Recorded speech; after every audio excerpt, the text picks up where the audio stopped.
Alhamdulillahi Rabbil Alamin.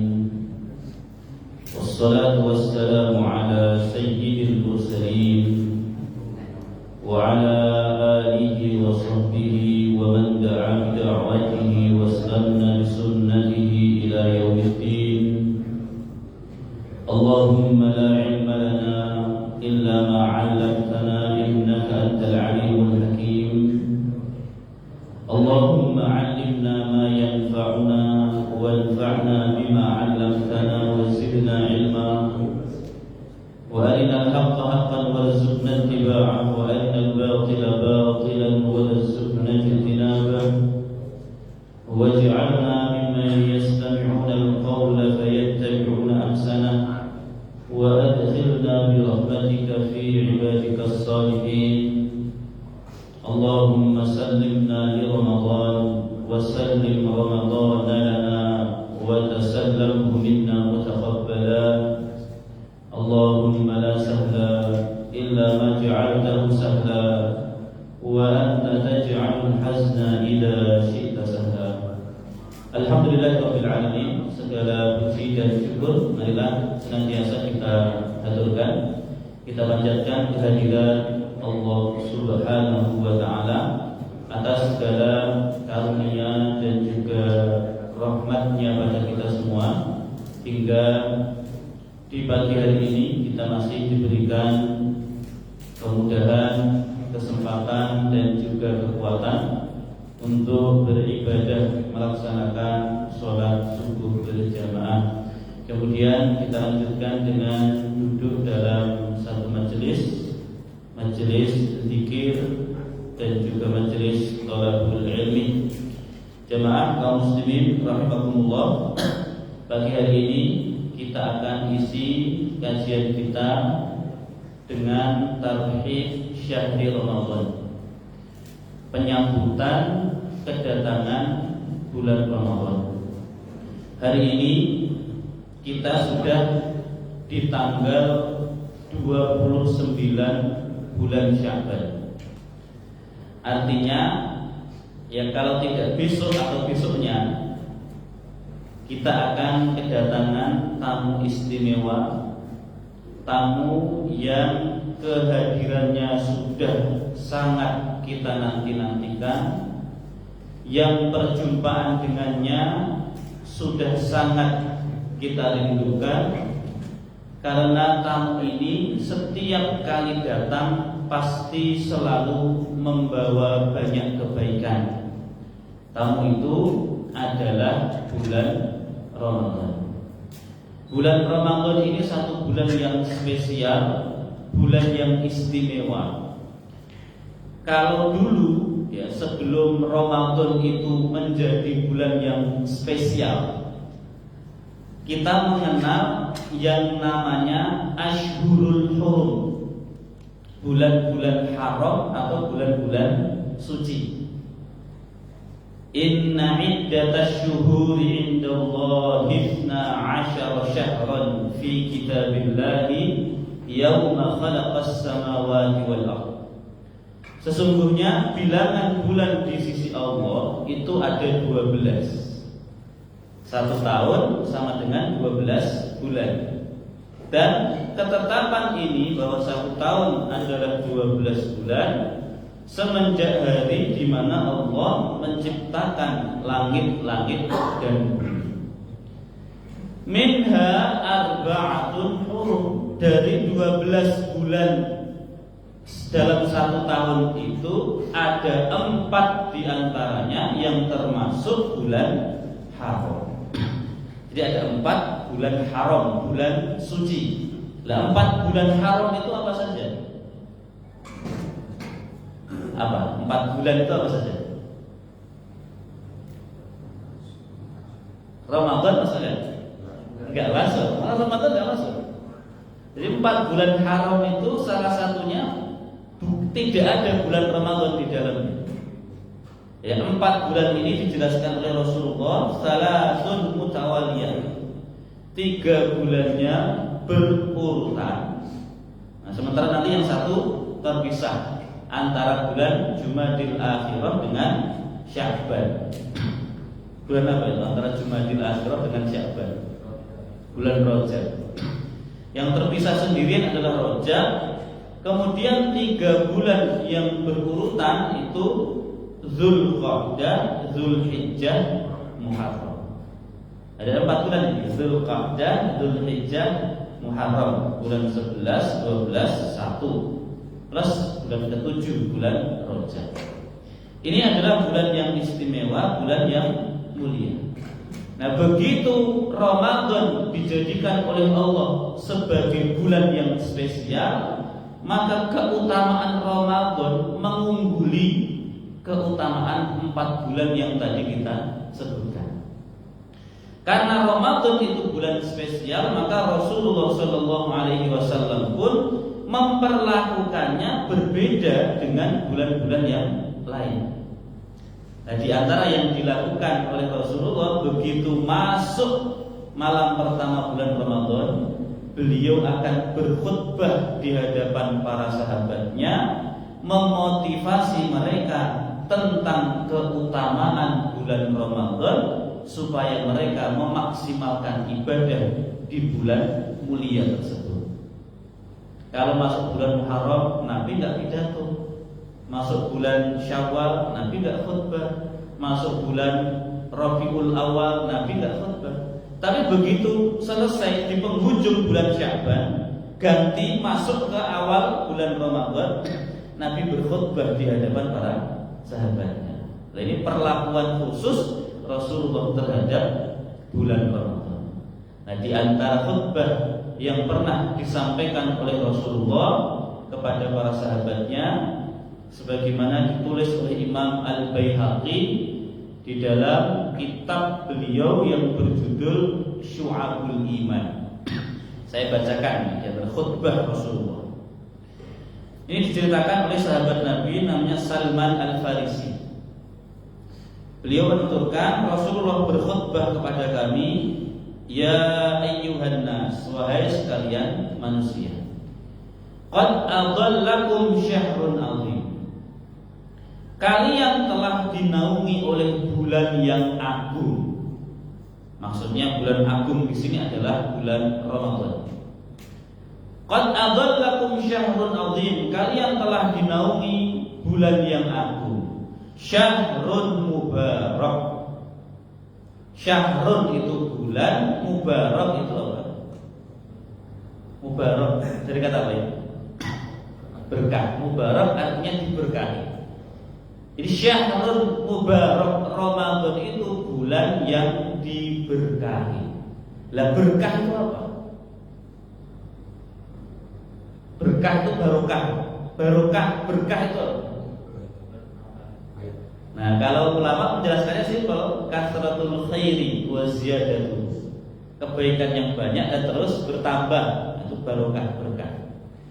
Dalam bahasa Arab ada 2 kata yang kalau ditulis tanpa harokat itu penulisannya sama, tetapi cara membacanya berbeda dan maknanya juga beda. Tapi tulisannya sama kalau tanpa harokat. Tulisan gundul, Arab gundul, ada 2 kata, kalau ditulis itu tulisannya sama, tapi cara bacanya bisa 2 dan artinya juga beda. Satu kata barokah, yang kedua kata birkah. Barokah dengan birkah. Ini kalau ditulis Arabnya kan sama hurufnya, barokah.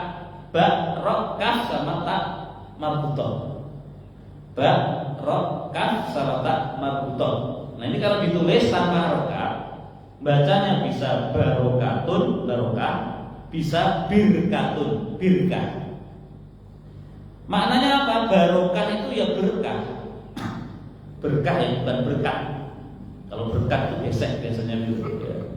Ini berkah. Nah, sementara kalau birkah itu artinya sumur. Sumur yang di pedesaan, di kampung-kampung yang ada timbanya itu bahasa Arabnya birkah. Barokah itu berkah, kita artikan berkah. Sementara birkah artinya adalah sumur. Maka kalau ingin memahami makna barokah, lihatlah pada birkah. Kalau pengen ngerti makna arti berkah, lihatlah pada sumur. Nah, filosofinya begitu. Ada apa dengan sumur? Nah, kalau Bapak perhatikan sumur itu, lihat ke dalam, ke bawah, kita akan melihat ada air di sana. Nah, air di dalam sumur itu kelihatannya ya segitu saja. Jarang kita menemui ada sumur yang sampai apa? Meluap. Kalau pas gak banjir atau apa, mungkin jarang. Kita lihat dari atas airnya segitu saja.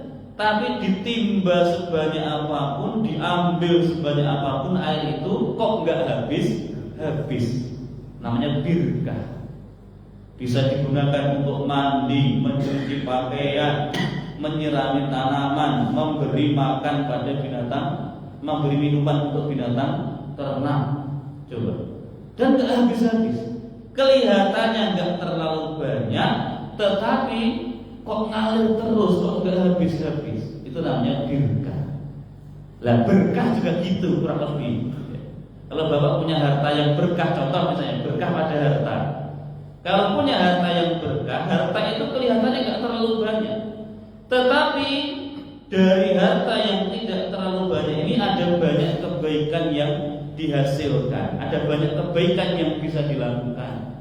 Cukup untuk nafkahi istri, cukup untuk menyekolahkan anak, cukup untuk beli kendaraan misalnya, cukup untuk ngasih orang tua, masih ada untuk sedekah misalnya. Ini tanda, bisa jadi sinyal tanda kalau di dalam harta kita ada berkahnya. Nah, kebalikannya kalau harta itu tidak berkah, hartanya banyak, kebutuhan kelihatannya sedikit, kok selalu habis duluan. Gaji 150 juta misalnya, istri baru 1, anak juga baru 1, masih kecil misalnya, belum butuh biaya yang besar. Tapi setiap tengah bulan itu selalu sambat, selalu keluh, kok duitku sudah habis. Kemana duitku? Terus bingung sendiri Pak. Padahal duit yang terimanya dia, yang pakai dia, terus begitu habis dia bingung sendiri, kemana duitku? Nah, ini perlu dievaluasi, perlu muhasabah. Jangan-jangan kalau itu terjadi pada diri kita, itu sinyal kalau di dalam harta kita itu kurang ada keberkahan. Duit banyak, harta banyak, kelihatannya kebutuhan sedikit, kok selalu kekurangan. Jadi dikhawatirkan di dalam harta itu tidak ada keberkahan. Nah, kembali kepada Ramadan tadi, kata Nabi, Ramadan itu syahrul mubarak, bulan yang diberkahi. Maknanya di dalam bulan Ramadan, meskipun durasinya tidak terlalu lama, ada banyak kebaikan, ada banyak amal soleh yang bisa kita lakukan. Dan biasanya kebaikan-kebaikan ini tidak mampu kita kerjakan di luar bulan Ramadan. Ini tanda berkahnya Ramadan. Contoh, ini kan sudah di akhir bulan Sya'ban. Siapa di antara bapak-bapak yang di bulan Sya'ban ini sudah khatam membaca Al-Quran 1 kali? Ada? Melihat wajah-wajah kayak kita ini enggak ada. Tapi nanti Pak, ajaibnya di bulan Ramadan itu banyak di antara kita itu bisa khatam membaca Al-Quran, bahkan tidak hanya sekali. Ada yang sampai 2 kali, bahkan sampai 3 kali. Nah, pertanyaannya begini, kenapa di Ramadan kita bisa mengkhatamkan baca Quran, di bulan Sya'ban kita nggak bisa, atau bulan Rajab kita nggak bisa? Padahal kalau dilihat durasi waktunya kan sama. Rajab ya sekitar 30 hari, Sya'ban 30 hari, Ramadan juga 30 hari. Sama-sama 30 hari, kenapa di Ramadan kita mampu melakukannya, di bulan yang lain kita tidak bisa? Apa yang membedakan? Keberkahannya. Artinya meskipun sama-sama 30 hari, kita bisa melakukan amalan yang lebih banyak dibanding apa yang sudah kita kerjakan pada bulan-bulan yang lain. Di bulan Sya'ban, siapa di antara jamaah bapak-bapak yang setiap malam bisa sholat malam minimal 11 rakaat? maksimal 23 misalnya. Ada? Gak yakin kalau ada yang ngaku saya itu, gak yakin. 11 itu banyak loh Pak. Tapi nanti Ramadan itu setiap malam kita diajak tarawih Pak. Dan tarawih di sini kan 11 kan. Bahkan sebagian masjid ada yang 23. Kenapa di Ramadan kita mampu melakukannya? Bisa setiap malam sampai akhir itu kita sholat tarawih, sholat malam. Tarawih itu sholat malam 11 bahkan 23 rakaat. Sementara di bulan lain untuk berdiri 2 rakaat aja berat, witir 3 rakaat aja berat. Lah apa yang membedakan? Keberkahan. Itu namanya syahrul mubarak. Ramadan itu bulan yang diberkahi. Yang biasanya berat ibadah di Ramadan jadi ringan ibadah Pak. Ya karena ada keberkahan tadi. Syahrun fihi lailatun khairun min alfi syahrin. Ramadan itu bulan yang di dalamnya ada satu malam. Satu malam itu lebih baik dari 1000 bulan. Namanya Lailatul Qadar. Dan Lailatul Qadar itu adanya di akhir Pak. Ini mengisyaratkan apa? Mengisyaratkan agar kita menjaga semangat Ramadan sampai akhir. Jangan semangat menyambut Ramadan itu di awal-awal doang. Kita euforia, gembira, antusias menyambut Ramadan hanya sepekan habis turun mesin, Pak. Jangan. Kenapa? Karena hadiah terbaik, bonus terindah Ramadan itu adanya di akhir. Yang dapat bonus itu yang tetap menjaga semangatnya sampai akhir. Lailatul Qadar itu ada di malam-malam ganjil pada 10 hari terakhir bulan Ramadan. Tahun ini agak membingungkan. Kenapa? Karena awal Ramadannya potensinya kita tidak bareng. Yang pakai metode hisab wujudul hilal namanya. Perhitungan yang penting hilal sudah wujud, sudah ada. Nah, yang diwakili kalau di Indonesia Ormas Muhammadiyah itu besok sudah puasa. Jadi nanti malam taraweh. Kalau pakai hisab. Tapi yang pakai ru'yah harus melihat dengan mata keberadaan hilal itu. Kemungkinan dari Selasa. Lah kalau awal Ramadannya tidak bareng, berarti nanti ganjil genapnya juga beda. Iya kan? Yang satu malam 21, yang satu baru malam 20. Kan gitu. Nah, tapi tetap ada hikmahnya. Hikmahnya apa? Hikmahnya nah kita nggak usah terlalu fokus untuk menentukan ganjil genap. Udah pokoknya setiap malam Ramadan perbanyak ibadah, perlakukan semuanya seakan-akan itu adalah malam ganjil. Yuk gitu aja sudah. Karena kalau nuruti ego, Pak, itu nggak ada habis-habisnya. Kita akan berdebat dengan orang lain. Ini kan baru malam 22. Yang satu mau enggak, ini malam 23. Ya awal Ramadannya itu enggak bareng, mau dipaksakan sama itu enggak bisa. Ya sudah, hikmahnya adalah kita enggak akan pilih-pilih malam yang akan kita maksimalkan ibadah di dalamnya. Jangan sampai ini karena kita ngitung ini malam genap kita malas-malasan. Besok aja pas malam ganjil kita baru semangat ibadah. Jangan. Ya pokoknya ganjil genap itu anggap semuanya ganjil. Ya, sehingga kita akan termotivasi untuk memaksimalkan ibadah di dalamnya. Kenapa? Karena Lailatul Qadar itu spesial. Lailatul Qadar itu rahmat Allah untuk umat Nabi Muhammad, untuk kita. Kita ini umat pilihan, dikasih keistimewaan. Salah satunya apa? Setiap tahun ada satu malam namanya Lailatul Qadar. Nah, kenapa kok kita dikasih Lailatul Qadar? Ya karena alasannya adalah umur kita, umur umat Nabi Muhammad itu rata-rata pendek. Nabi diperlihatkan usia umatnya itu kisaran rank antara 60 sampai 70. Yang kurang dari 60 ya ada, yang lebih dari 70 ya ada. Tapi nggak banyak, rata-rata yang 60 sampai 70. Untuk zaman sekarang pengen melewati angka 100 itu susah sekali. Coba Bapak perhatikan siapa ada orang meninggal dunia yang usianya di atas 100 itu kan bisa dihitung dengan jari. Di bawah 100 itu sudah bisa 90 itu sudah rekor Pak. Luar biasa. Lah rata-rata 60 sampai 70. Lah maka Nabi khawatir umatnya yang usia pendek ini bagaimana nanti bisa bersaing dengan umat-umat Nabi terdahulu yang rata-rata usianya panjang, ratusan bahkan sampai ribuan tahun. Kalau umur kita umat Nabi ibadah selama 70 tahun, sementara umatnya Nabi Nuh yang beriman itu ibadah sampai 1000 tahun misalnya begitu. Dan tentu kita akan kalah saing. Kita ibadah cuma 70 tahun, mereka ibadah sampai 1000 tahun. Nah maka supaya kita nggak kalah saing, kita nanti tetap pede ketika diadu dengan mereka misalnya gitu kan. Maka Allah kasih setiap tahun itu ada satu malam namanya Lailatul Qadar. Lailatul Qadar itu khairun, lebih baik min alfi syahrin. Inna anzalnahu fi Lailatul Qadar, Lailatul Qadar, Lailatul Qadar. Tilawatul betul. Coba Bapak ingat inna anzalnahu fi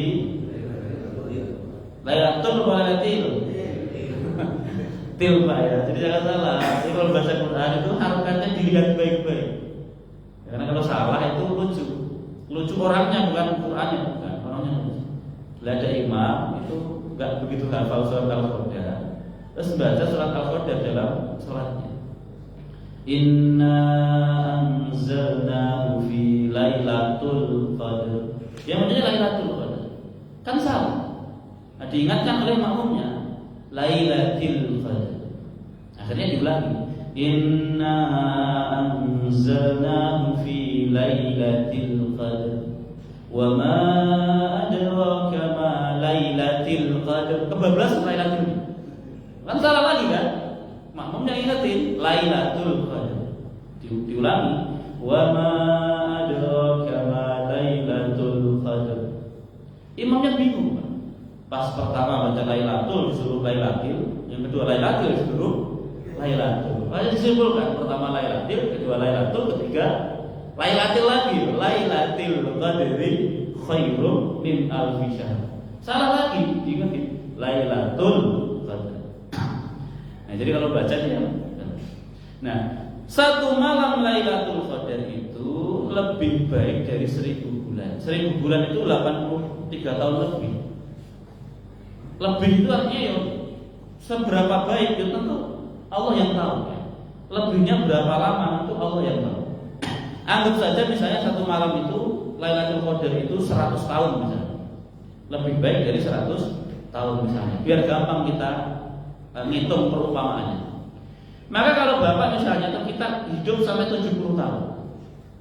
Setiap Ramadan kita ketemu Lailatul Qadar, kita dapat Lailatul Qadar. Usia kita angkanya 70 tahun, tetapi secara amal tidak akan kalah dengan orang-orang yang usianya berapa? 70 kali 100, 7.000 tahun. Itu hebatnya Lailatul Qadar. Iya kan, kalau setiap malam, setiap Ramadan kita dapat Lailatul Qadar, berarti kan kita lebih baik dari orang yang ibadahnya 100 tahun. Setiap tahun kita ngalahin yang 100 tahun. Nah kalau 70 tahun, maka 70 kali 100, 7.000 tahun. Secara angka usia kita hanya 70 tahun, tapi kualitas amalnya, bobot amalnya itu tidak kalah dengan orang-orang zaman dahulu yang usianya sampai 7.000 tahun. Indah yang kemudian membuat umat Nabi Muhammad ini meskipun usianya pendek-pendek, umat terakhir, tapi nanti lebih dulu masuk ke dalam surga. Ya, Lailatul Qadar. Wa huwa ja'alallahu siyamahu fardhatan. Allah jadikan puasa di dalamnya sebagai satu kewajiban. Dan ini fardhatan itu fardhu ain, kewajiban yang mengikat setiap individu orang yang beriman. Jadi nanti gak bisa Bapak ngomong gini, yang puasa biar anak-anakku dan istriku saja. Aku gak usah puasa karena aku kerja. Gak bisa. Karena ini fardhu ain, setiap kita wajib untuk berpuasa kalau nggak ada uzur. Ini beda dengan ngurusin jenazah. Kalau ngurusin jenazah, yang ngurus biar orang lain saja, aku nggak berani.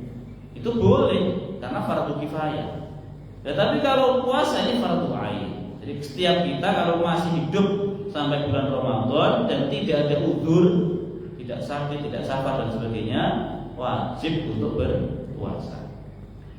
Wa qiyamul laili tatawwu'an, dan Allah jadikan qiyamul lail, salat malam di dalamnya sebagai tambahan, sebagai sunnah. Ini harus dipahami baik-baik. Jadi sholat tarawih itu hukumnya apa? Sunnah.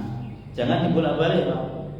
Kita lebih semangat untuk sholat tarawih daripada semangat kita melaksanakan sholat 5 waktu. Ini terbalik.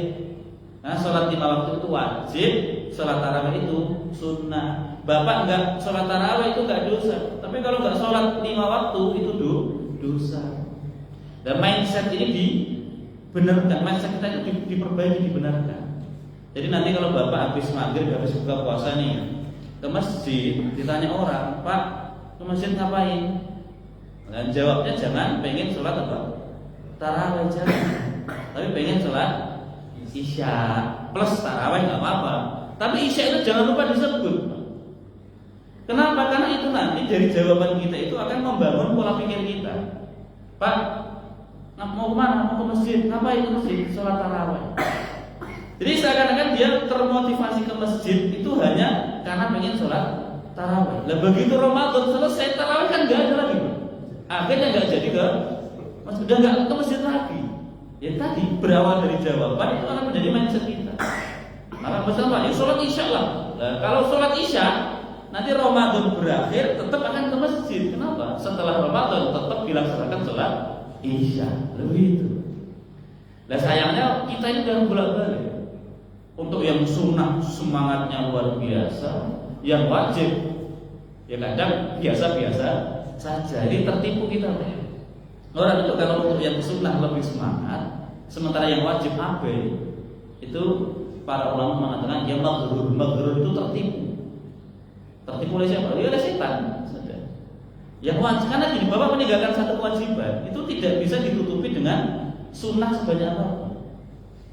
Bapak bisa sholat tarawih ya, tapi nggak sholat subuh. Itu pahala tarawih itu nggak bisa menutupi dosa negara sholat subuh. Jadi jangan dibolak-balik. Tarawih sepanjang malam misalnya, terus subuhnya nggak sholat, itu balik, Pak. Yang benar ya tarawih ya, sholat imam dijaga. Nah di situ ya. Jadi harus diperhatikan prioritas. Sholat wajib itu ya wajib hukumnya. Sholat 5 waktu itu wajib. Sholat tarawih atau qiyamul lail itu sunnah. Nah maka kalau kita paham ini, nanti kita tidak akan memandang sebelah mata orang-orang yang karena melaksanakan kewajiban dia tidak bisa ikut sholat tarawih. Misalnya Pak, ada security, kita kan ada security di depan. Ya habis sholat isya terus keluar kembali ke posnya jaga. Terus Bapak komentar Ramadan cuma setahun sekali aja kok enggak tarawih. Itu komentar yang salah dan menyakitkan. Ramadan cuma setahun sekali aja kok enggak tarawih. Ya Bapak, kita tarawih kan kita nganggur, Pak. Tetapi orang yang harus bekerja mencari nafkah itu kan wajib. Nah kalau dia ninggalkan kerjaan untuk sholat tarawih itu malah nggak dapat keutamaan, itu malah dosa. Jadi misalnya security bolos, padahal kerjaannya apa, jaga keamanan. Pas tarawih dia bolos, maksa sholat apa? Itu malah dosa.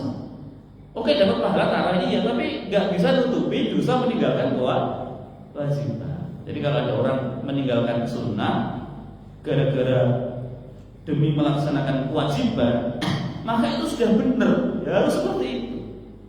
Ya sama seperti nanti di akhir Ramadan kan ada i'tikaf. I'tikaf itu hukumnya apa? Sunnah. Sementara Bapak yang masih kerja hukumnya apa?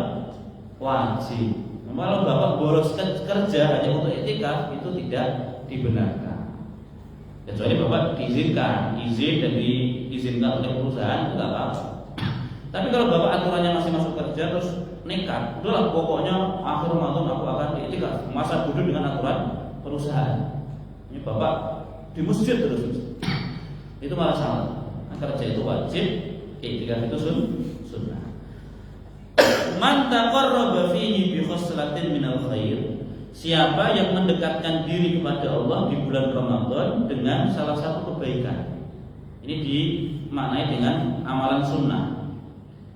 Siapa yang di bulan Ramadan itu melakukan satu amalan sunnah, karena kaman ada fardhatan fi masiwa, maka dia dapat keutamaan seperti melaksanakan kewajiban di luar bulan Ramadan. Bapak sholat sunnah di bulan Ramadan, itu keutamaannya seperti sholat wajib di luar bulan Ramadan. Wa man adda fardhatan fihi, siapa yang melaksanakan kewajiban di bulan Ramadan, kana kaman adda 70 fardhatan fi ma siwa, maka dia dapat keutamaan seperti melakukan 70 kewajiban di luar Ramadan. Bapak sholat wajib sekali di bulan Ramadan, itu nilainya sama seperti sholat 70 kali di luar bulan Ramadan. Wa huwa syahrus sabr, Ramadan itu bulan kesabaran. Bapak-bapak yang biasa marah-marah sama anak, ngomel-ngomel sama istri, istri-istri yang biasa ngomel sama suami, bertobatlah kepada Allah. Ya, berhenti di bulan Ramadan. Kalau mau lanjut tunggu ketemu bulan Syawal. Udah kita Syawal. Ramadan harus berhenti karena bulan kesabaran. Nah ini ada petunjuknya dari Nabi. Ya. Nabi mengatakan itu bulan kesabaran. Ditambah lagi ada Nabi ngasih arahan begini, kalau kamu lagi puasa Ramadan, di bulan Ramadan, kalau kamu diejek, kamu dicaci maki, kamu diajak ribut, itu qul inni shaim. Katakan saja aku sedang puasa. Enggak usah kamu tanggapi. Kalau di luar Ramadan kan kita kadang nanggapi kan, kita diejek kan, kita balas ngejek, kita caci balas nyaci, diajak ribut kita ladeni. Itu kalau di luar Ramadan. Kalau di dalam Ramadan udah diajak ribut, maaf aku puasa, tinggal pergi gitu aja Pak. Dicaci maki, bapak melengos aja, maaf puasa. Dua aja, sorry puasa, gitu aja Pak. Nah, kalau mau balas nanti setelah buka Pak. Ini sama saja ya, sama saja. Itu syahrus sabr. Was-sabru thawabuhu al-jannah. Dan kesabaran itu balasannya adalah surga. Kalau Ramadan berhasil membentuk kita menjadi minas sabirin, bagian orang-orang yang sabar, maka Allah akan kasih balasan tanpa batas. Jadi pahala sabar itu tidak ada batasnya. Kenapa? Karena sebanding dengan amalannya. Amalan sabar itu tidak ada batasnya. Maka dikasih pahala yang juga sama-sama tanpa batas. Maka nggak benar kalau ada yang ngomong sabar itu ada batasnya. Nggak benar. Yang benar sabar itu nggak ada batasnya. Batas kesabaran juga sabar kan? Nah yang terbatas itu adalah kemampuan kita untuk bersabar. Nah, kesabaran kita itu setipis apa? Tisu dibagi dua, katanya begitu. Tapi sabar itu gak ada batasnya. Karena sabar itu gak ada batasnya, maka orang-orang yang sabar dikasih pahala tanpa batas, dapat kenikmatan tanpa batas, dimasukkan ke dalam surga. Wa huwa syahrul muasa. Ramadan itu bulan kepedulian. Nanti yang mampu peduli pada yang tidak mampu, yang punya makanan berbagi pada yang tidak punya makanan, yang hartanya banyak wajib zakat, zakat dikeluarkan disalurkan pada orang miskin. Itu bulan kepedulian. Man fattara fihi shaiman, siapa yang ngasih bukaan di bulan Ramadan kepada orang yang puasa, kana lahu, maka dia dapat 3 keutamaan. 1, maghfiratan lidzunubihi, jadi penggugur dosanya. Yang kedua, itqa raqabatihi minan nar, dibebaskan dari api neraka. Dan yang ketiga, kana lahu mithla ajri as-shaim, dia dapat pahala seperti orang yang berpuasa tanpa mengurangi pahala yang puasa. Itu bahannya model apa? Ngasih bukaan kepada orang yang puasa, dapat pengampunan dosa, dibebaskan dari api neraka, plus dapat pahala seperti orang yang berpuasa. Nah, ketika Nabi menyampaikan ini, qulna, kami bertanya, para sahabat bertanya, ya Rasulullah, laisa kulluna yajidu ma yuftiru shaim. Ya Rasul, tidak semua kami itu memiliki makanan yang bisa kami berikan pada orang yang berpuasa. Tidak semua sahabat itu kaya, tidak semua sahabat itu kelebihan harta. Terus bagaimana nasib orang-orang yang pas-pasan, yang tidak bisa berbagi makanan kepada orang yang berpuasa? Apakah berarti tidak bisa mendapatkan 3 keutamaan yang istimewa tadi? Qala, Nabi menjawab, yu'tillahu hadzal thawab. Allah memberikan pahala ini tadi, pengampunan dosa, pembebasan dari api neraka, dan dapat pahala seperti orang yang puasa. Man fattara shaiman, bagi orang yang memberikan bukaan kepada yang puasa, ala madzaqati labanin aw tamratin aw syarbatan min ma, meskipun hanya sedikit susu atau sebutir kurma ataupun seteguk air. Artinya apa?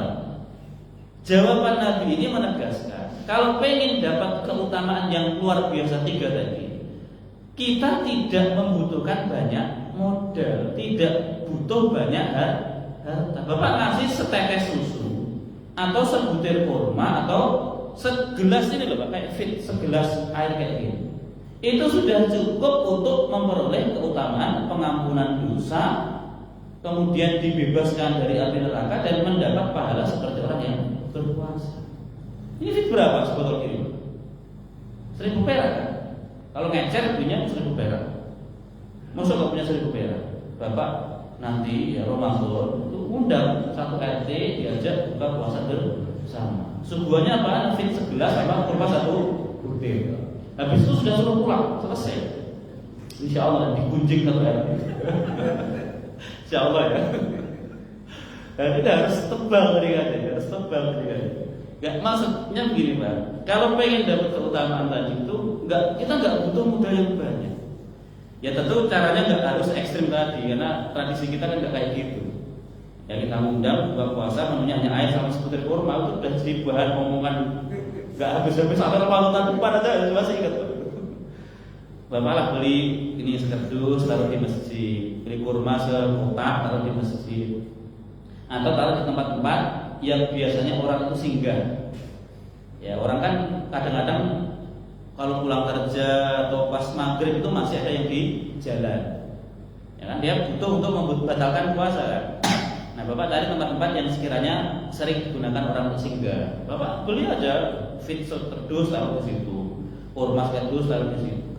Nanti kalau ada orang yang puasa minum atau membatalkan puasa dengan minum yang air yang Bapak sediakan, makan kurma yang Bapak sediakan, itu Bapak dapat 3, diampuni dosa, terus kemudian dibebaskan dari api neraka dan dapat pahala seperti orang yang berpuasa.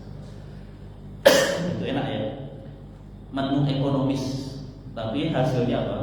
Fantastis, gitu, kayak gitu deh. Ya, terus Nabi mengatakan man asba'a shaiman, tapi siapa yang bisa membuat kenyang orang yang puasa. Nah ini menu standar, tidak hanya air putih sama kurma saja, tapi ada nasi kotaknya misalnya gitu. Maka saqahullahu min haudi syarbatan la yatmu hatta yadkhulal jannah. Allah akan kasih dia minum dari telaga Al-Kautsar. Ya, syarbatan dengan sekali minum. Setelah dia minum sekali, layat mau dia tidak akan haus hatta yadkhulal jannah, sampai nanti dia masuk ke dalam surga. Nah itu, jadi mau yang ekonomis atau yang standar itu tetap ada keutamaannya. Ya, sehingga nanti kita jangan beralasan aku nggak mampu, jangan. Cuma beli 1000 perak, enggak 2000, 3000. Ya. Jadi kita mampu ngasih air, ya kita kasih air. Kita mampu ngasih kurma, ya ngasih kurma. Ngasihnya gorengan, ya gorengan, nggak apa-apa. Kalau dulu kan kurma itu sunnah kan. Kalau gorengan apa? Wajib. Kalau kita ya, kurma sunnah, gorengan wajib. Wajib versi kita ya, bukan wajib hukum fikihnya, bukan. Jangan dikira nanti kalau yang banyak nggak pakai gorengan berarti dosa. Ya. Enggak. Itu hanya wajib versi kita. Nah ini diantara isi khutbah yang pernah disampaikan oleh Rasulullah kepada para sahabatnya berkaitan dengan keutamaan bulan Ramadan. Sehingga nanti para sahabat itu akan berlomba-lomba untuk menghidupkan Ramadan. Dan itu memang tradisi, bukan hanya para sahabat. Seluruh ulama, orang-orang soleh zaman dahulu itu kalau Ramadan itu mesti apa? Siang malamnya hidup. Mereka meninggalkan segala aktivitas. Kalau masuk Ramadan akan fokus pada apa? Ada satu amalan yang menjadi fokus para ulama dan orang-orang soleh zaman dulu kalau masuk Ramadan. Kira-kira apa? Ya kalau puasa kan pasti ya, Ramadan kan masih puasa. Nah, selain puasa, Al-Quran. Jadi para ulama zaman dulu mereka punya kajian apapun. Contoh misalnya Imam Malik bin Anas itu beliau pakar, ya namanya beliau kan ulama fikih ya, pakar hadis. Beliau menulis kitab namanya Al-Muwatta, kitab hadis. Dan beliau ngajar di Madinah. Setiap hari beliau punya kajian hadis, tapi begitu Ramadan tiba itu ngaji hadisnya tutup. Kajian hadis tutup, ganti ngaji apa? Quran. Jadi Ramadan itu ada ulama yang mengatakan Ramadan itu amalannya cuma dua, Quran sama ngasih makan pada orang lain. Itu aja. Kalau puasa nggak usah dibahas, itu sudah satu hal yang pasti. Maka Quran ini harus betul-betul kita perhatikan. Orang yang menjalani Ramadan jauh dari Al-Quran atau tanpa Al-Quran itu seperti apa? Orang yang hidup tanpa cinta. Nah, hidup tanpa cinta itu bagi taman tak berbunga. Begitu kata para pujangga, begitu kan? Karena apa? Karena Quran itu risalah minallah, surat cinta dari Allah Subhanahu wa Ta'ala. Dan Allah mengenalkan Ramadan itu pertama kali bukan sebagai bulan puasa. Ya, Ramadan bulan puasa itu benar. Tapi kalau kita baca Quran, di dalam Al-Quran kata Ramadan itu hanya disebut satu kali. Dan itu di ayat 185 dari surat Al-Baqarah. Dan di ayat itu Allah mengenalkan Ramadan pada kita pertama kali bukan sebagai bulan apa? Puasa, bukan. Kita kan menganggap Ramadan bulan puasa, itu benar, tidak salah. Tetapi di Quran itu pertama kali Allah mengenalkan Ramadan sebagai apa? Syahrul Ramadan alladzi unzila fihil Quran. Bulan diturunkannya Al-Quran. Jadi nanti Pak Ramadan itu kita dapat surat cinta dari Allah. Nah, orang kalau Bapak pernah jatuh cinta, itu dapat surat cinta dari kekasih itu mesti membuat hati berbunga. Iya kan? Bapak nih dapat dulu ya zaman belum ada WA, ada masa-masa itu. Bapak lagi kasmaran sama seseorang, datang Pak Pos bawa surat cinta dari apa? Kekasih itu. Bapak itu berbunga-bunga, senang sekali, sampai lupa makan, lupa tidur. Baru dapat apa? Surat. Begitu dibuka, lo kok nggak bisa baca? Itu yang terjadi. Tulisannya beda, hurufnya beda, Pak. Biasanya kita pakai A, B, C, D, jadi kan tulisannya Arab gitu. Tapi karena Bapak jatuh cinta, akhirnya akan mati-matian belajar supaya bisa Pak belajar. Nah, Quran juga gitu Pak. Di bulan Ramadan itu kita dapat surat cinta dari Allah, namanya Al-Quran. Kita mengetahui bahwa dapat surat saja itu sudah senang, harusnya senang kita. Nah, baru repot ketika kita buka surat, kok nggak bisa baca kita. Nah, tapi karena kita jatuh cinta, maka kita akan melakukan berbagai cara untuk bisa membacanya. Maka jadikan Ramadan ini sebagai momen untuk mengevaluasi kembali seberapa dekat kita dengan Al-Quran. Karena itu poinnya, Ramadan itu ya Quran. Seberapa dekat kita dengan Al-Quran. Kalau kita misalnya nih sampai sekarang belum bisa membaca Al-Quran, maka jadikan Ramadan itu sebagai kesempatan untuk belajar membaca Al-Quran. Tapi saya sudah tua Ustaz, tidak ada kata tua untuk belajar. Tidak ada kata terlambat untuk apa? Belajar. Tidak usah malu, tidak usah malu. Kita usia mungkin sudah 40, dan 50, 60 baru belajar Iqra 1, Al-Baqarah, dan itu tidak ada masalah. Tidak ada masalah. Justru kita harus malu kalau nggak mau belajar. Kalau nanti ada teman atau tetangga yang ngejek, Bapak, tua-tua kok masih belajar apa? Iqra. Misalnya ada yang ngomong begitu, itu Bapak pahami saja. Yang ngomong itu berarti dia nggak bisa baca Quran. Karena dia nggak mau sendirian. Akhirnya apa? Ngejek Bapak supaya Bapak nggak semangat belajar. Sehingga nanti Bapak nggak bisa baca Quran. Dia punya teman sama-sama nggak bisa baca Quran. Itu tujuannya Pak. Maka Bapak mulai belajar baca Quran. Nggak apa-apa. Sampai mati nggak bisa ya nggak apa-apa. Karena bisa itu kan bukan kuasa kita. Tapi kita dikasih pilihan mau belajar atau tidak. Itu pilihan kita. Tapi bisa atau tidak itu bukan ranah kita, bukan hak kita untuk memastikan. Kalau kita dikasih pilihan pengen bisa atau tidak, semua kita mesti pengennya bisa. Bukan hanya bisa, pengennya apa Quran semua kita. Tapi nyatanya kan enggak. Nah, kita hanya bisa memilih kamu mau belajar atau tidak. Dan nanti kita akan dimintai pertanggungjawaban atas pilihan itu. Maka belajar, yang belum bisa belajar baca Quran. Nah, nanti kalau sudah bisa dibaca itu. Ini karena kalau katanya cinta pada Allah, ya harus sering-sering baca surat cinta dari Allah. Ya, sering-sering dibaca. Kalau sudah dibaca, bacaan sudah benar, lancar, sedikit-sedikit nambah apa? Hafalan. Nah, jadi kalau Bapak yang selama ini sudah biasa baca Quran, Ramadan dijadikan momen untuk nambah hafalan. Ya tentu targetnya nggak usah muluk-muluk, nambah beberapa ayat atau surat-surat pendek saja, nggak usah yang berlebihan. Saya pengen hafal 5 juz dalam sebulan. Udah nanti malah jadi target 2 bulan, nggak akan tercapai. Udah Ramadan 30 hari saya nambah 30 ayat. Al-Muluk misalnya 30 ayat. Atau saya Ramadan ini mau ngapal surat Yasin misalnya. Itu bagus Pak ya. Nah, jadi nambah hafalan. Nah, ketika ngapal itu udah bagi kita yang usianya sudah tua ini, nggak usah masang target kapan selesainya. Jadi nggak usah ditarget sebulan aku harus hafal jangan. Kalau kita target sebulan harus hafal, nanti kita ngapalnya kan buru-buru Pak. Ayat pertama belum lancar, pengennya cepet-cepet lanjut ayat kedua. Gitu terus nanti malah selesai waktunya malah nggak ada hafalan yang nyangkut. Jadi kalau ngapal itu syaratnya tidak boleh buru-buru. Kalau buru-buru itu biasanya nggak akan kuat, hilang-hilang. Apalagi hafalan belum kuat, terus Bapak coba-coba pakai untuk dibaca ketika jadi imam. Itu udah wassalam tuh. Wong yang hafalan kuat aja pas jadi imam grogi, Pak, itu hilang semua. Apalagi hafalan masih bolak-balik pergi datang, terus langsung dipakai untuk jadi imam. Nah, ada satu cerita lucu. Ini ditulis dalam satu kitab. Nah, judul kitabnya itu Akhbarul Hamqa. Ditulis oleh ulama besar namanya Ibnul Jauzi. Itu Akhbarul Hamqa itu kalau diterjemahkan cerita kabar orang-orang bodoh. Hamqa itu sebenarnya bukan bodoh tapi dungu. Dungu. Itu isinya cerita-cerita lucu semua. Jadi para ulama itu ada yang nulis buku isinya cerita-cerita lucu. Dan kalau Bapak lagi bingung, lagi banyak masalah, itu boleh baca buku kayak gitu, biar bisa apa? Tertawa, sejenak melupakan apa? Masalah. Nah, di kitab itu ada Imam Ibnu Jauzi itu menceritakan ada satu kisah ini. Ada satu imam itu ngapal surat Nuh. Surat Nuh itu juz 29.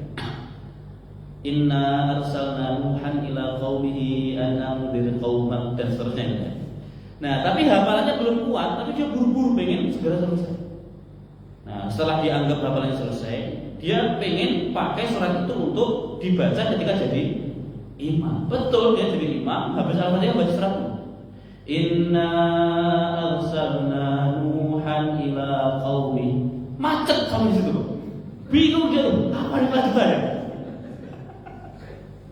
Dia diulang lagi, inna arsalna Nuhan ila qaumi, berharap akan ingat atau berharap ada jamaah yang mengingatkan. Dan ternyata jamaah tidak ada yang hafal. Nah, di belakang si imam pas itu ada A'rabi. A'rabi itu artinya Badui. Orang Badui itu orang pinggiran Arab yang rata-rata bodoh dan akhlaknya kurang. Itu Badui. Ya beriman, ya sholat, tapi rata-rata bodoh dan akhlaknya ya ceplas-ceplos lah Badui itu gitu. Nah, imamnya diulang lagi, inna arsalna Nuhan ila qaumi. Diingat-ingat apa lanjutan belum ketemu. Nunggu makmum juga nggak ada yang ngingetin. Diulang lagi, inna arsalna Nuhan ila qaumi. Nah, kalau Bapak artikan ayat pertama itu artinya apa? Inna arsalna Nuhan ila qaumi. Inna sesungguhnya kami arsalna telah mengutus Nuhan Nabi Nuh ila qaumi kepada kaumnya. Sesungguhnya kami telah mengutus Nuh kepada kaumnya. Diulang lagi.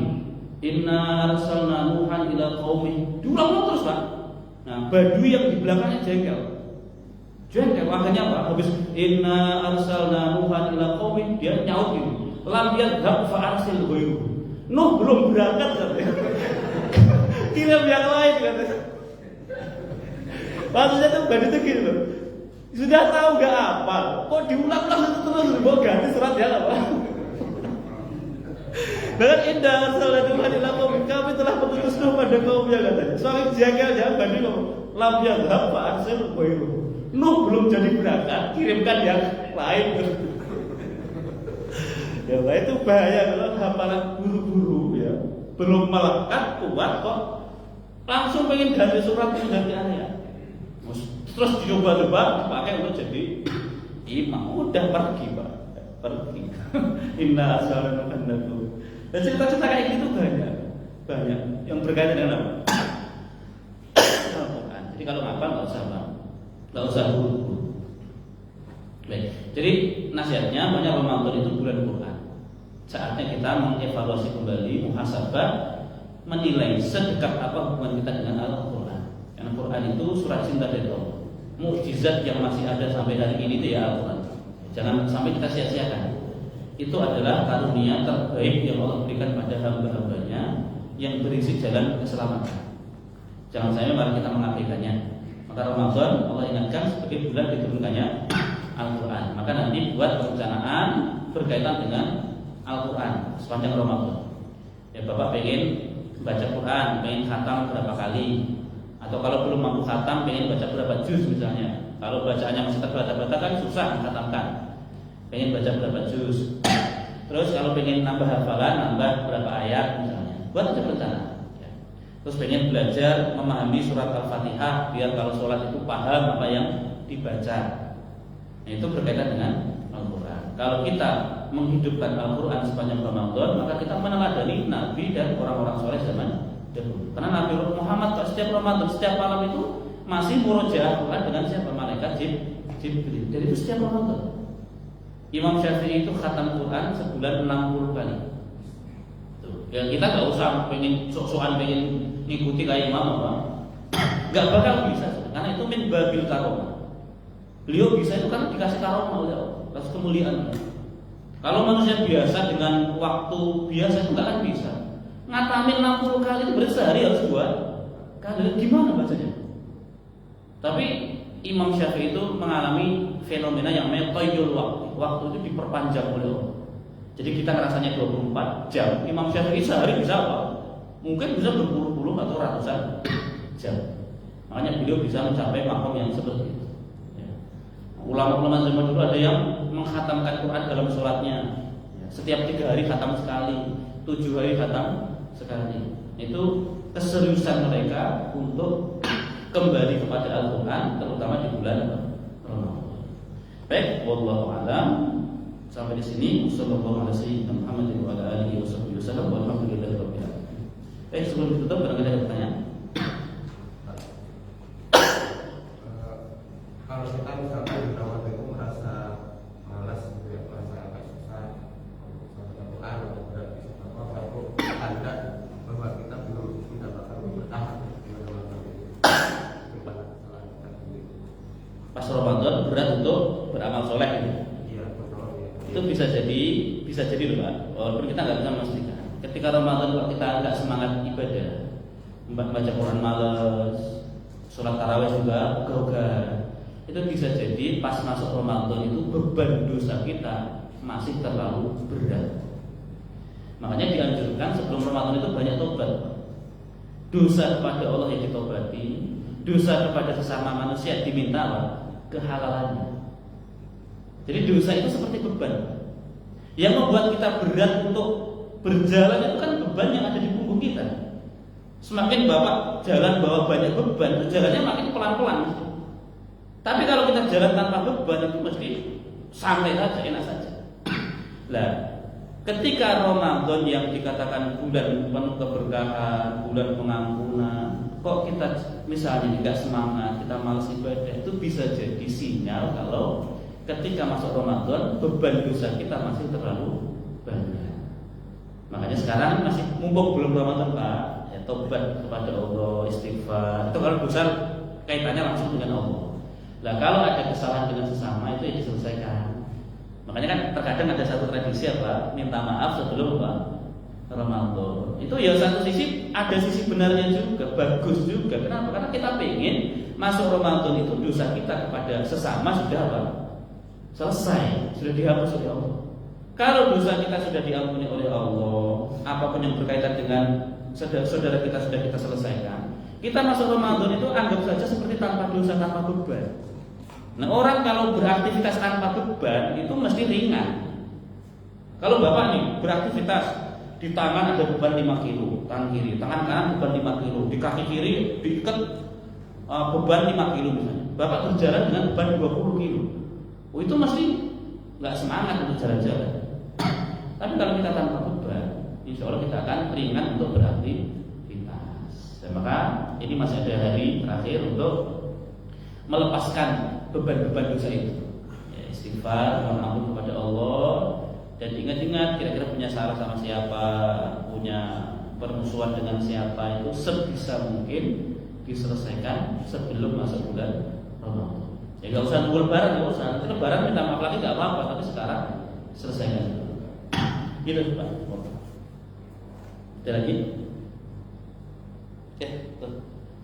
Yang terkait apa malam Lailatul Qadar itu lebih ke waktunya atau lebih ke personalnya? Artinya gini, di malam ganjil misalnya kan konsepnya dapat malam Lailatul Qadar gitu ya. Ya. Semua orang mencari, tapi ada orang yang dapat, ada yang nggak di masa yang sama gitu ya. Itu waktunya atau lebih ke orang itu? Gini, jadi kalau ngomong ke orang, misalnya kita ngomong Lailatul Qadar itu nggak berkaitan dengan waktu. Misalnya kita ngomongin orang, itu namanya tafsir isyari. Jadi ketika ada ayat Al-Quran, Inna anzalnahu fi lailatul qadar. Lailatul Qadar itu apa?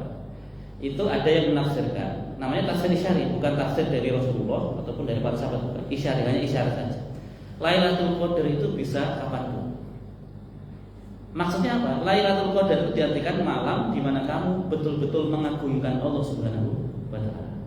Jadi kalau kamu misalnya enggak di bulan Ramadan, di bulan apapun, berdiri di malam hari betul-betul kamu hanya ingat Allah saja. Kamu mengagungkan Allah dengan sebenar-benarnya pengagungan. Maka itu menjadi Lailatul Qadar. Bisa jadi satu malam itu lebih baik dari 1000 bulan yang pernah kamu lalui sebelumnya. Itu kalau apa? Tafsir isyari. Tapi kalau Lailatul Qadar yang dimaksud oleh Rasulullah, carilah Lailatul Qadar di malam-malam ganjil itu berarti ngomongin waktu. Maka siapapun yang beribadah di malam ganjil itu, kalau ibadahnya diterima, itu pasti dapat apa? Lailatul Qadar. Tetapi porsi dapatnya masih beda-beda. Lailatul Qadar kan lebih baik dari 1000 bulan kan. Lah ada orang di malam itu sholat hanya 2 rakaat, sholatnya diterima, kan dapat Lailatul Qadar. Tapi keutamanya berapa? Terus satu lagi ada orang yang dia sholatnya 10 rakaat, sama-sama diterima. Lah kira-kira porsi dapatnya sama atau beda? Ya mesti beda, kan tergantung amal ibadah. Maka kabar gembiranya begini, para ulama itu ngomong minimal di malam-malam Ramadan itu kamu sholat maghrib dan isya berjamaah di masjid minimal. Kalaupun bapak nggak bisa bangun malam untuk tahajud, untuk baca Quran, untuk sedekah, minimal itu setiap hari Ramadan itu sholat maghrib dan isya di masjid kan. Kenapa? Karena maghrib itu sudah malam, isya juga sudah malam. Lah mulai Lailatul Qadar itu malam ketika sudah matahari sudah tenggelam. Berarti maghrib sudah mulai hitungan apa? Kalau itu Lailatul Qadar berarti sudah hitungan Lailatul Qadar. Maka kalau bapak sholat maghrib berjamaah, sholatnya khusyuk, diterima, dapat bagian dari Lailatul Qadar. Isya juga begitu. Maka minimal sholat maghrib dan isya apa? Ke masjid berjamaah. Kenapa jamaah? Ya kalau sendiri potensinya nggak khusyuk kan? Kalau jamaah ya belum tentu jaminan khusyuk ya. Tapi setidaknya kan bisa dibantu dengan yang lain. Gitu. Dapat keutamaan jamaah. Jadi insya Allah siapapun yang beribadah di malam itu, kalau ibadahnya diterima, berarti dia dapat keutamaan Lailatul Qadar. Tapi siapa yang bermaksiat di malam itu juga dapat pahala dosa yang apa? Bisa jadi lebih dahsyat dari dosa 1000 bulan. Gitu. Jadi ini berkaitan dengan waktu Lailatul Qadar. Kata Nabi, "Taharrau Lailatul Qadri", carilah Lailatul Qadar itu di malam-malam ganjil pada 10 hari terakhir bulan Ramadan. Begitu. Ya.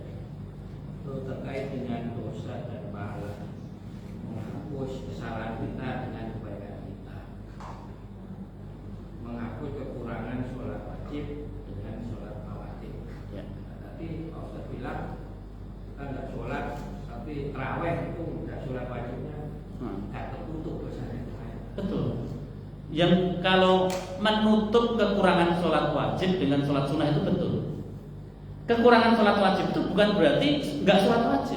Misalnya bapak di sholat isya, sholat subuh, sholatnya nggak khusyuk, sholatnya kepikiran ini dan itu kan kurang kan?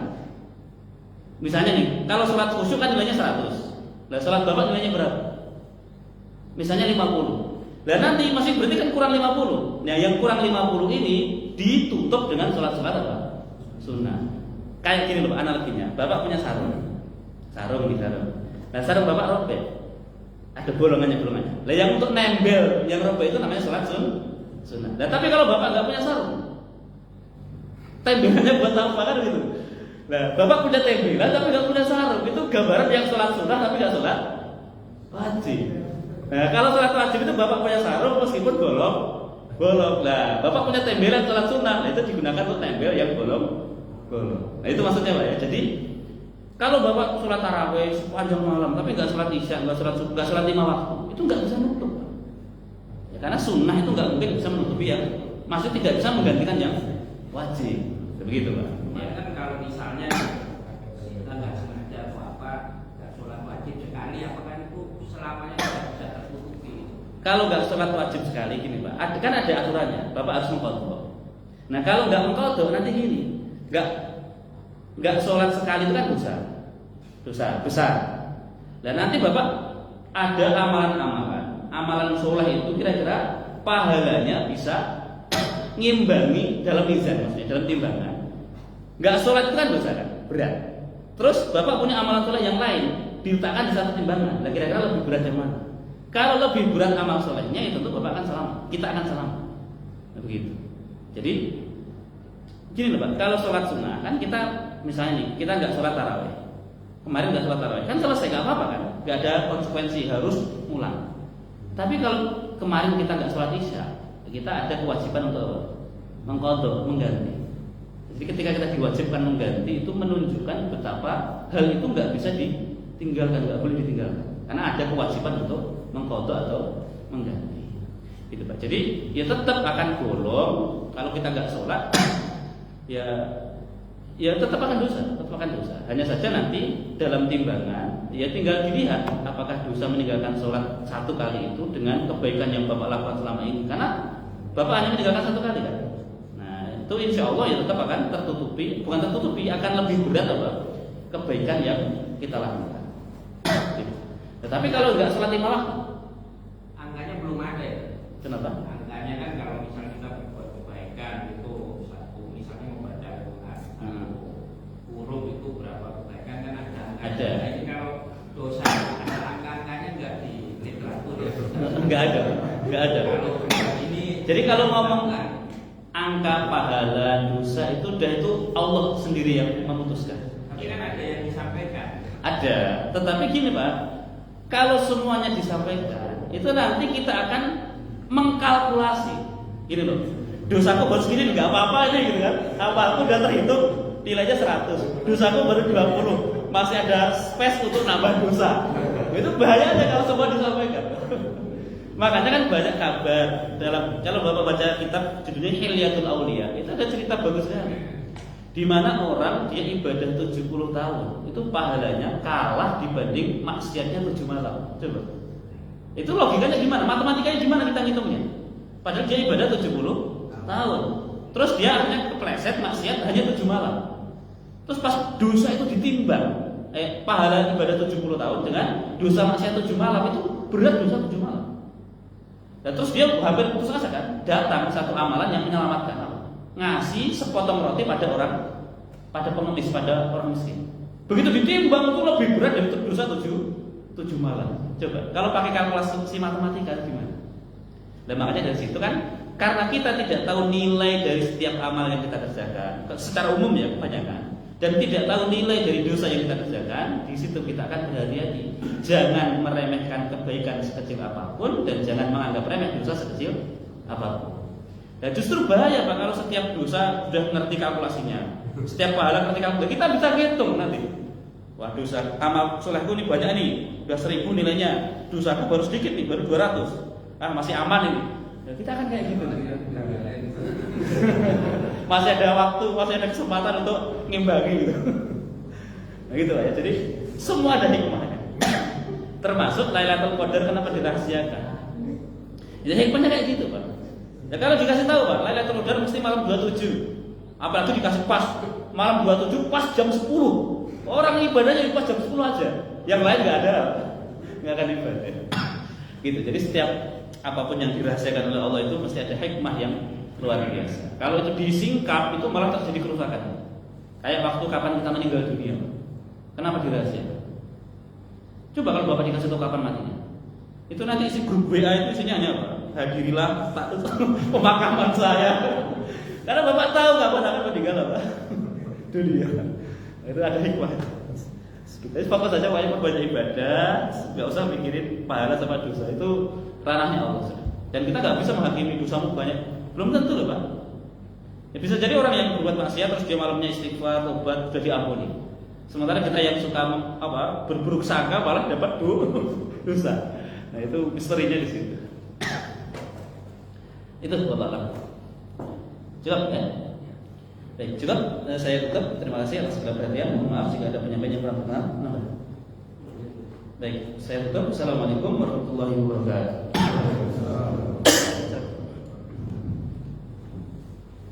Assalamualaikum warahmatullahi wabarakatuh.